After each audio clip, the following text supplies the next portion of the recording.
Hi viewers, ఈ వీడియోలో ఇందిరమ్మ ఇళ్ళకు సంబంధించిన పూర్తి సమాచారం అయితే మీకు ఇవ్వబోతున్నాను.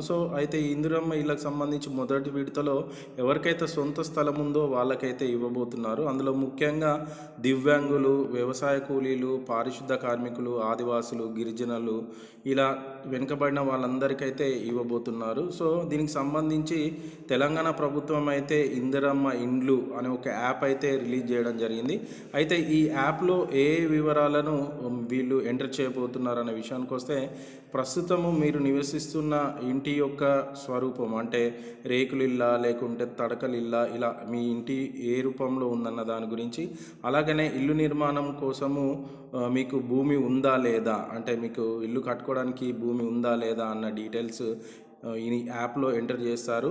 నెక్స్ట్ స్థలం లబ్ధిదారుని పేరు, అంటే ఈ యొక్క భూమి ఉంటే భూమి యొక్క యజమాని పేరు, కుటుంబ సభ్యుల యొక్క వివరాలను తీసుకోవడం జరుగుతుంది. ఒకవేళ ఇంట్లో ఎవరైనా పెళ్ళైన జంట ఉంటే మాత్రము వివరాలను కూడా, అంటే ఎంతమంది పెళ్ళైన వాళ్ళు ఉన్న జంటల వివరాలు సేకరిస్తారు.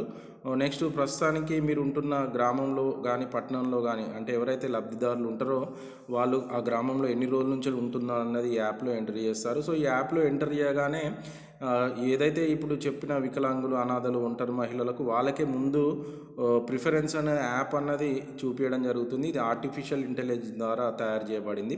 అయితే ఈ యాప్లో ఎంటర్ చేసిన తర్వాత అర్హుల ఎంపిక ఎలా జరుగుతుంది అంటే, యాక్చువల్గా ఇంతకుముందు యాప్లో డేటా ఎంటర్ చేస్తామన్నారు కదా, అది ఎలా అంటే ప్రజాపాలనలో మనము దరఖాస్తులు ఇచ్చాము కదా అండి. ఆ దరఖాస్తులో ఏదైతే మీ డీటెయిల్స్ ఇచ్చారో దాని బేస్ చేసుకొని, దాన్ని ఆధారాలుగా తీసుకొని ఇంటింటికి సర్వేకి వస్తారు. ఈ సర్వేకి వచ్చేటప్పుడు సర్వేలో గెజిటెడ్ అధికారి తీసుకొని రావడం జరుగుతుంది. గెజిటెడ్ అధికారి ఎవరై ఉంటారంటే, గ్రామంలో పంచాయతీ కార్యదర్శి, పురపాలిక వార్డులలో వార్డు అధికారి వచ్చే అవకాశం అయితే ఉంటుంది. నెక్స్ట్ వచ్చేసి లబ్ధిదారుని అంటే ఇదైతే ఎవరైతే సర్వేకి వచ్చారో, అంటే ఇప్పటివరకు మనం చెప్పుకున్న గ్రామ పంచాయతీ నుంచి కానీ మున్సిపాలిటీ ఆఫీస్ నుంచి కానీ వస్తారన్న కదా, వచ్చిన తర్వాత వాళ్ళు మీ యొక్క యాప్లో మీ ఫేషియల్ రికగ్నిషన్, అంటే మీ ఫోటో, మీ డీటెయిల్స్ అన్నది ఒక్కసారి స్కాన్ చేయడం జరుగుతుంది. అలా స్కాన్ చేసిన తర్వాత మీ యొక్క ప్రస్తుతానికి ఒకవేళ మీరు ఏదైనా ఇంట్లో ఉంటే అది ఏ రకమైన ఇంతకుముందు మాట్లాడాం కదా, ఇంటి స్వరూపం అని, అంటే ఆర్సీసీ ఇల్లా లేకుంటే తాటి ఆకులు ఇల్లా, ప్లాస్టిక్ షీట్ రూఫ్ ఇల్లా, ఏ అన్నది కూడా యాప్లో ఫోటో తీసి ఎంటర్ చేశారు. నెక్స్ట్ వచ్చేసి ఇంటి నిర్మించే స్థలాన్ని భౌగోళిక ఆంక్షలు, అంటే north, south, east, west side ఏమేమి ఉన్నాయన్నది అక్షాంశాలు, రేఖాంశాలు అనేది తీసుకోవడం జరుగుతుంది. నెక్స్ట్ వచ్చేసి ఇంకా మీ యొక్క ఇంటి యొక్క పరిస్థితిని కూడా ఫోటోలు తీసే, అంటే ఆర్టిఫిషియల్ ఇంటెలిజెంట్ బేస్డ్ అధికారిక ఫోటోలు కూడా తీయడం జరుగుతుంది. నెక్స్ట్ వచ్చేసి ఒకవేళ మీరు ఈ జెన్యున్గా మీరు ఎలిజిబుల్ క్యాండిడేట్స్ అయితే మాత్రము ఆధార్ డీటెయిల్స్ కూడా ఏదైతే మీకు బ్యాంక్ అకౌంట్కి లింక్ అయ్యాయో ఆ బ్యాంక్ అకౌంట్కి ఆటోమేటిక్గా రావడం అయితే జరుగుతుంది. నెక్స్ట్ వచ్చేసి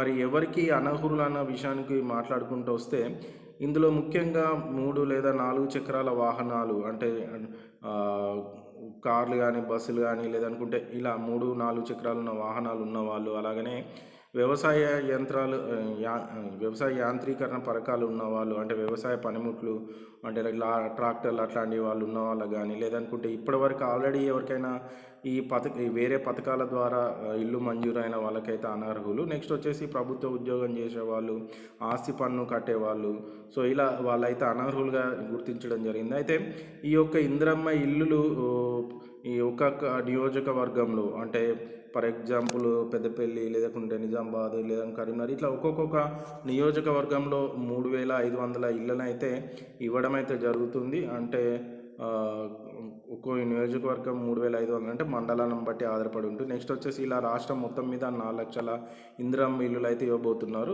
దీనికి సంబంధించి మనకు, అంటే ప్రస్తుతం మొదటి విడతలో 5 లక్షలు ఇస్తామన్నది చెప్తున్నారు కదా, 5 లక్షలు అన్నది, అంటే ఎవరైనా అర్హులు ఉన్నారు కదా వాళ్ళని గుర్తించిన తర్వాత 5 లక్షలు అన్నది 4 విడతలలో మనకైతే ఇవ్వడం జరుగుతుంది. నేరుగా మన బ్యాంక్ అకౌంట్లో పడతాయండి. అది దాదాపుగా మొదటి విడతలో 1,00,000, రెండో విడతలో 1,75,000, తర్వాత 1,25,000, 1,00,000, ఇలా ఒక్కొక్క స్టేజ్లో మీకు పునాది తీస్తే కొంత, నెక్స్ట్ మీరు కిటికీలు పెట్టుకోవడం, దర్వాజా స్టార్ట్ కావడం, స్లాబ్ వేయడం, ఇట్లా పనులు స్టార్ట్ అయిన కొద్దీ ఒక్కొక్క స్టేజ్లో మీకు ఒక్కొక్క అమౌంట్ అయితే రావడం జరుగుతుంది.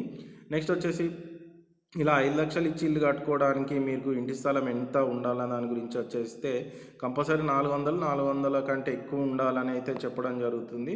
సో 400 వరకు అయితే 400 చదరపు అడుగుల గజాలు అయితే మీకైతే ఉంటే మీకు ఈ యొక్క ఇందిరమ్మ ఇల్లు నిర్మాణానికి అయితే పర్మిషన్ ఇవ్వడం అయితే జరుగుతుంది. నెక్స్ట్ వచ్చేసి ఈ ఇందులో ఎలాంటి ఫర్ ఎగ్జాంపుల్ మీకు 400 గజాల కంటే ఎక్కువ ఉంది, మేము ఇల్లు కన్స్ట్రక్షన్ ఒక రూమ్ పెంచుకుంటాం, లేదనుకుంటే కన్స్ట్రక్షన్ డిజైన్లో మార్చుకొని కట్టుకుందాం అంటే ఎలాంటి అభ్యంతరం లేదని చెప్పడం జరుగుతుంది. డిజైన్లో మీరు ఏమన్నా మార్చుకున్నా కూడా మన తెలంగాణ సీఎం గారైతే ఎలాంటి అబ్జెక్షన్ లేదు, మీకు నచ్చినట్టు కట్టుకోవడం అని చెప్పడం జరుగుతుంది. నెక్స్ట్ వచ్చేసి స్థలాన్ని బట్టి మీరు సింగిల్ బెడ్రూమా, డబల్ బెడ్రూమా నిర్మించుకునే వెసులుబాటు అయితే ఇవ్వడం కూడా జరిగింది. అయితే పాత ప్రభుత్వంలో మాత్రం ఈ ఇందిరమ్మ ఇళ్లను కాంట్రాక్ట్ పద్ధతిలో కట్టేవాళ్ళు. బట్ ఇప్పుడు ఏంటంటే డైరెక్ట్ మనకు డబ్బులు మన అకౌంట్లో జమ కావడం వల్ల మీ ఇష్టానుసారంగా కట్టుకునే అవకాశం అయితే ఉండడం జరిగింది. నెక్స్ట్ ఇంకొక విషయం అయితే ఏంటి చెప్పారంటే ప్రతి మండలంలో అంటే ఒక మోడల్ హౌస్ని ఇలా కట్టుకుంటే బాగుంటుందని మోడల్ హౌస్ని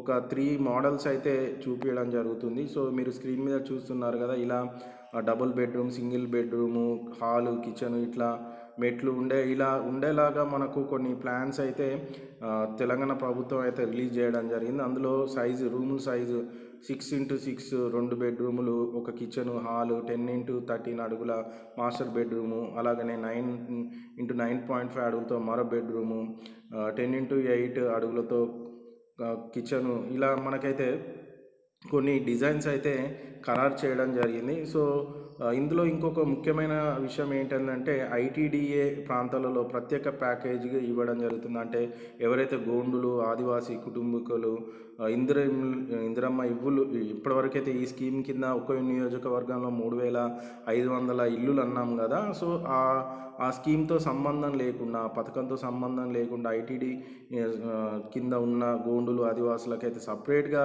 మేము అమౌంట్ రిలీజ్ చేస్తాం, సపరేట్గా ఇల్లులు కూడా ఇస్తామని చెప్పడం జరిగింది. అయితే ఇంటి స్థలం లేని వాళ్ళ పరిస్థితి ఏందన్న విషయానికి వస్తే వీళ్ళకు సొంత స్థలం లేని వాళ్ళకి ప్రభుత్వం ఇంటి స్థలాలు అయితే ఇచ్చి నిర్మాణానికి సాయం చేస్తామని కూడా చెప్పడం జరిగింది. సో ఇది ఫ్రెండ్స్ ఇందిరమ్మ ఇళ్ళకు సంబంధించిన పూర్తి సమాచారం. అంటే ఎవరికి ఇల్లు ముందిస్తారు, యాప్లో ఏం ఎంట్రీ చేస్తారు, అర్హులు ఎవరు, అనర్హులు ఎవరు, ఎంత స్థలం ఉండాలి, ఇలాంటి పూర్తి సమాచారం. ఒకవేళ వీడియో కనుక నచ్చితే లైక్ చేయండి, షేర్ చేయండి, ఛానల్ని సబ్స్క్రైబ్ చేసుకోండి. Thanks for watching video.